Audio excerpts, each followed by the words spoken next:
विधानसभेसाठी महाविकास आघाडीची जागा वाटपाची चाचपणी सुरू आहे। काँग्रेस सर्वाधिक 100 ते 105 जागा लढवू शकते अशी माहिती सूत्रांनी दिली आहे। तर शिवसेना उद्धव बाळासाहेब ठाकरे पक्ष 90 ते 95 जागा लढवण्याची शक्यता आहे।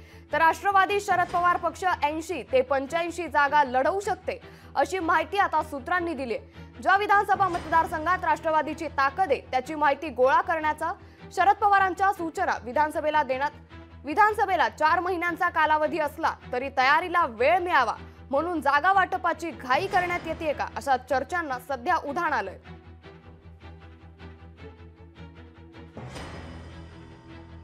बिलकुल आहे, प्रत्येक पक्षाला जास्त जागा मिळाव्यात, सगळ्यांच्या अपेक्षा असल्या पाहिजेत, त्याला काय दुमत काय, त्याला विरोध काय।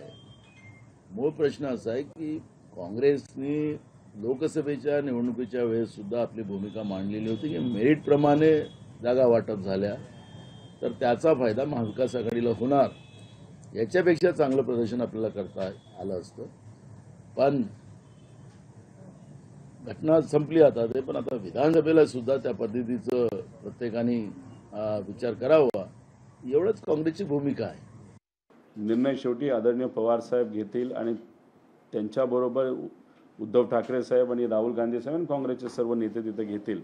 पण आमचं मत आहे की लोकसभेला जर आपण मोठं मन दाखवून काँग्रेसला आणि उद्धव ठाकरे साहेबांना तिथं मोठ्या प्रमाणात जागा दिल्या असतील तर त्यांनी मोठं मन दाखवून विधानसभेला शरदचंद्र पवार राष्ट्रवादीला जास्त जागा तिथं द्यावेत। शेवटी तो निर्णय त्यांचा आहे, पण कार्यकर्ता म्हणून आमचं मत असेल की कमीत कमी 85 आमदार निवडून आणण्याची संधी पवार साहेबांनी आम्हाला सुद्धा दिली पाहिजे आणि तसंच महाविकास आघाडीला शरदचंद्र पवार साहेबांचे जे पक्ष आहे त्याला सुद्धा त्यांनी देत असताना जास्तीत जास्त जागा दिल्या पाहिजे असं आम्हाला वाटतं।